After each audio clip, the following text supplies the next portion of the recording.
नमस्कार, मी संदीप चव्हाण आणि आपण पाहताय टॉप न्यूज मराठी. अर्थात पाकिस्तान स्थित ज्याच्याशी आपल्या भारतीय भावना जोडल्या गेलेल्या आहेत अशी बरीच स्थळं आज देखील आपल्याला पाहायला मिळत नाहीत, कारण की पाकिस्तानमध्ये जाण्याचा योग शक्यतो भारतीयांचा येत नाही. पण तरी देखील जेव्हा एखादा क्रीडा पत्रकार पाकिस्तान आणि दुबईमध्ये होत असलेल्या चॅम्पियन्स ट्रॉफी या क्रिकेट स्पर्धेच्या निमित्तानं त्या ठिकाणी वृत्तांकनासाठी जातो आणि आपल्या मनातल्या इच्छा पूर्ण करून त्या ठिकाणच्या स्थळांना भेटी देऊन येतो, तेव्हा त्याचा ऊर अभिमानानं फुलून येतो. आणि मग मात्र त्याला असं वाटतं की मला हे आपल्या भारतीयांना सांगावंसं, आपल्या भारतीयांना कळावंसं, यासाठी ती भूमिका मांडण्याचा प्रयत्न करतो. असेच क्रीडा पत्रकार अर्थातच आणि खेळाची आवड असलेले उदय बिनीवाले आपल्या स्टुडिओमध्ये आलेले आहेत. आणि आपल्याला आठवत असेल, मागच्या भागामध्ये आपण अटकेपार मराठ्यांनी झेंडे रोवले असं आपण केवळ इतिहासात वाचलंय, पण प्रत्यक्ष अटक या ठिकाणी जाऊन त्यांनी त्या स्थळाला भेट दिली आणि तिथला अनुभव देखील आपल्याशी शेअर केला होता. आज आपण पाहणार आहोत ते तक्षशिला विद्यापीठासंदर्भामध्ये. अर्थातच बिनीवाले सर आपल्या सोबत आहेतच, पण पहिल्यांदा तक्षशिला विद्यापीठाच्या या ठिकाणी जाऊन त्यांनी काय पाहिलं, ते तक्षशिला विद्यापीठ नेमकं आता कोणत्या परिस्थितीत आहे, ते बघण्यावेशात आहे का आता तिथली परिस्थिती नेमकी काय आहे हे पहिल्यांदा पाहूयात आणि मग आपण बिनीवाले यांच्याशी चर्चा करूया. हे आहे अखंड भारताचं एक प्रसिद्ध शिक्षण केंद्र म्हणून ओळखलं जाणारं तक्षशिला विद्यापीठ. फाळणीनंतर आज ते पाकिस्तानातील रावळपिंडी शहराजवळ पाहायला मिळतं. तक्षशिला विद्यापीठाची स्थापना इसवी सन पूर्व 7व्या शतकात झाली. हे विद्यापीठ हिंदू आणि बौद्ध शिक्षणाचं एक प्रमुख केंद्र होतं.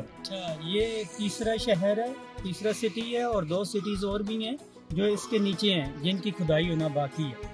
यहाँ सबसे पहले ग्रीक्स ने शहर को बिल्ड किया, उसके बाद अशोका ने दोबारा और तीसरी बार पार्थियंस ने. अब ये जो सिटी आपने विजिट करना है ये पार्थियन टाइम पीरियड का है, तो आपको दिखाने के लिए कॉर्नर पे 3 लेयर्स की खुदाई हुई है, जो मैं सबसे पहले आपको दिखा. 3 लेयर्स की खुदाई हुई है वो सामने. पहले वाला लेयर जिसके वो पीपल वाले दरख्त के पीछे देखिए तो पहले वाला लेयर है जिसमें स्क्वायर शक्ल के ब्लैक स्टोन्स हैं, वो ग्रीक का पीरियड रिप्रेजेंट करते हैं. सेकंड वाला लेयर अशोका और तीसरा लेयर पार्थियन जिस पे हम खड़े हैं. भारताव्यतिरिक्त चीन, ग्रीस आणि अरबस्तान सारख्या देशातील विद्यार्थी देखील इथं शिक्षण घेण्यासाठी येत असत.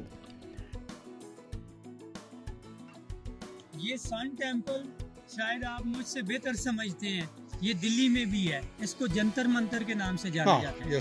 और इसमें देखिए ट्रायंगल्स हैं जिनमें टाइम का तयन किया जाता था. एक एक ट्रायंगल 3-3 घंटों का शो करता था. वहाँ सेंटर में एक पोल था और जब पोल का शेडो पड़ता था तो साय से वो टाइम देखते थे. चाणक्य, पाणिनी, चरक, कौटिल्य यासारखे महान विद्वान इथं अध्यापन करीत असत. आत्ताच आपण तक्षशिला विद्यापीठ पाहिले. अर्थात तक्षशिला विद्यापीठ म्हणजे सिंधू नदीच्या काठी वसलेली सगळ्यात महत्त्वाची जागा, जी एकेकाळी भारतातच होती, पण आता फाळणीनंतर अर्थात ते पाकिस्तानातल्या पंजाब प्रांतामध्ये स्थिरावलेलं आहे. भले आत्ता त्या ठिकाणी तक्षशिला विद्यापीठात तिथे ते भग्नावस्थेत असलं तरी एकेकाळी जगभरातले विद्यार्थी या ठिकाणी शिकायला यायचे, कारण भारताच्या बुद्धीच्या विकासाचा खजिना म्हणून या तक्षशिला विद्यापीठाकडे पाहिलं जातं. या ठिकाणी धार्मिक आणि धर्मनिरपेक्ष शिक्षण देखील दिलं जात होतं. अति प्राचीन आणि उच्च शिक्षण देणारं विद्यापीठ म्हणून जसं आपण नालंदा म्हणतो त्यालाच जोडलं गेलेलं. नालंदा आणि तक्षशिला म्हटलं की भारताची ओळख, आणि तेच तक्षशिला आज पाकिस्तानात आहे. पण अर्थात याच तक्षशिला विद्यापीठाला जेव्हा बिनीवाले यांनी भेट दिली तेव्हा प्रत्यक्षात काय त्यांनी पाहिलं आणि कसा अनुभव होता हे आपण त्यांच्याकडनं जाणून घेऊयात. अगदी बरोबर. उदयजी, नेमकं काय घडलं होतं? तुम्ही तक्षशिला विद्यापीठात म्हणजे भारताने कुठली मॅच जिंकली होती का नंतर गेला होतात का त्या आनंदासाठी तिथे गेलात, काय नेमकं? अगदी बरोबर आहे. नालंदा सर्वसामान्यपणे मला या शिक्षण आणि विद्यापीठ आणि जे फार महान मोठे मोठे लोक जिथं येऊन गेलेले आहेत किंवा शिकलेले आहेत किंवा ज्यांच्याशी त्यांचा संबंध आलेला आहे या त्या कारणानं, अशा गोष्टीमध्ये मला हिस्ट्री म्हणा या गोष्टीमध्ये इंटरेस्ट होता. तर त्या काळी जगातलं नंबर 2चं विद्यापीठ हे नालंदा समजलं जायचं, जे आता बिहारमध्ये, तिथे मी जाऊन आलेलो होतो. आणि माझ्या आयुष्यामध्ये अशी एक बकेट लिस्ट होती, नंबर 2 पाहिलं आहे, नंबर 1 केव्हा पाहणार. अर्थात आपण ठरवतो पुष्कळ गोष्टी, पण कधी कधी शक्य नसतात.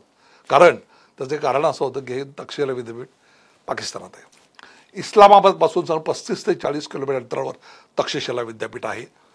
तिथं मी भेट दिली आणि इथे मी जायचं ठरवलं होतं. सगळं सुरू झाल्यानंतर आपण आत्ता जसं म्हणाला तसं भारताने पहिल्या 3 मॅचेस जिंकलेल्या पण होता, त्यामुळे आनंद वाटत होता. न्यूझीलंड, ऑस्ट्रेलिया सगळ्यांच्या मॅचेस जिंकल्या होत्या. इस्लामाबादला आम्ही पाऊल ठेवल्यानंतर आमच्या टूरमधलं पहिला मी ठिकाण ठरलं होतं ते म्हणजे तक्षशिला. अर्थात त्याचं कारण आणखीन होतं की तक्षशिला जवळ होतं. इस्लामाबादपासून 35 ते 40 किलोमीटर. पहाटे लवकर आम्ही निघालो. तक्षशिला विद्यापीठाच्या त्या ठिकाणी आम्ही प्रवेश केला आणि आता रावळपिंडीपासून जवळ आहे का? जवळ आहे. इस्लामाबाद आणि रावळपिंडी हे दोन्ही जवळ, पेन सिटी सारखंच आहे. 35 किलोमीटरवर आहे. आणि तिथे आम्ही कारण इतकी जुनं हे आहे, याला इतिहास आणि आहे की त्यासाठी आम्ही गाईड घेतला की प्रॉपर आणि व्यवस्थित माहिती मिळावी. त्याचं कारण असं आहे, तक्षशिला विद्यापीठ म्हणजे तक्षशिला हे गाव, त्याचे सगळ्या बाजारपेठा, विद्यापीठ आणि आजूबाजूचा सगळा परिसर हे आता भग्नावशेष आहेत. तिथं आता काही नाही.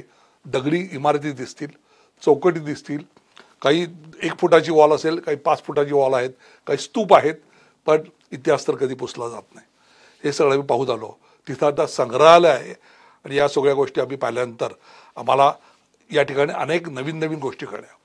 पहिली गोष्ट तर यांनी सांगितली त्याप्रमाणे पाणिनी, चाणक्य यासारखे जगविख्यात विद्वान त्या ठिकाणी अध्यापक होते. कल्पना करा, त्या काळामध्ये 10,000 विद्यार्थी तिथे शिक्षण घेत असत. सम्राट चंद्रगुप्त मौर्य स्वतः त्यांनी शिक्षण घेतलेलं आहे, कारण चाणक्याने सम्राट चंद्रगुप्त मौर्याला शिकण्यासाठी तिथे ठेवलेलं होतं.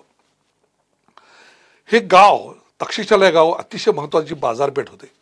हे अलेक्झांडर द ग्रेट जाणून होता आणि त्याची थोडीशी अशी त्याला झालं असे आहे, अलेक्झांडर ज्यावेळी भारतावर चाल करून आला तेव्हा तो प्रत्येक गोष्टी वाटेमध्ये सगळ्या राजांचा पाडाव करत त्यांनी पोरसावर हल्ला केला. परंतु भारताचा पोरस अतिशय पराक्रमी होता. त्यांनी अलेक्झांडरला दाद दिली नाही, पण शेवटी घात झाला. पोरसाचा स्वतःचा नातेवाईक जो अंबी होता तो तक्षशिलेचा राजा होता आणि याच ठिकाणी या अंबीने अलेक्झांडरची हातमिळवणी केली आणि साक्षात आपल्या नातेवाईकाला दगाफटका केला आणि पोरस कैद झाला. अशी ती आख्यायिका आहे.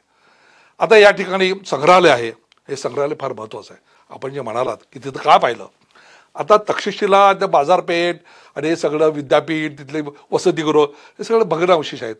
पण संग्रहालयामध्ये त्या काळातल्या उदाहरणार्थ वस्त्र, दागदागिने, विनिमयातली नाणी आणि अन्य वस्तू, म्युझिक म्हणा किंवा इतर अन्य वस्तू, जीवनोपयोगी वस्तू या सगळ्या तिथे ठेवलेल्या आहेत. त्याचे काही फोटो आहेत आणि प्रत्यक्ष वस्तू आहे. हे बघून आपल्याला अक्षरशः आपण गमत वाटते, कसं आहे काय आहे. अशा सगळ्या गोष्टी आम्ही तिथं पाहिलेल्या आहेत. काही तक्षशिला स्टोन हा फार फेमस आहे, तर मी काही तक्षशिला स्टोनच्या काही वस्तूसह खरेदी केलेल्या आहेत. एकंदरीत अतिशय उत्तम जागा आहे. इतिहासप्रेमीसाठी अक्षरशः पर्वणी आहे. नक्कीच. आत्ताच आपण बिनिमालेंकडून तक्षशिला विद्यापीठाची माहिती घेतली. अर्थात त्यांनी प्रत्यक्ष याची डोळा त्यांनी तक्षशिला विद्यापीठ पाहिलं. भले ते भग्नावेशात असेल, पण सगळ्यात महत्त्वाचा मुद्दा म्हणजे त्यांनी त्याची एक आठवण म्हणून तक्षशिला स्टोन देखील ते सोबत घेऊन आलेले आहेत. खरं तर भारताची बुद्धी जिथं विकसित करण्याची संधी ज्या विद्यापीठातून प्राप्त झाली होती, अत्यंत थोर असेल, जशी मगाशी त्यांनी सांगितलं की पाणिनी असतील, चाणक्य असतील, सम्राट चंद्रगुप्त मौर्य या ठिकाणी स्वतः शिकलेले आहेत. तर अशा विद्यापीठात ज्यांनी अध्यापन केलं, अध्ययन केलं, तो आपल्या भारताचा एकेकाळचा भाग होता. अर्थात होता असं म्हणण्यापेक्षा बौद्धिकदृष्ट्या तो आपलाच राहील आणि आपलाच आहे, त्याबद्दल वादच नाही.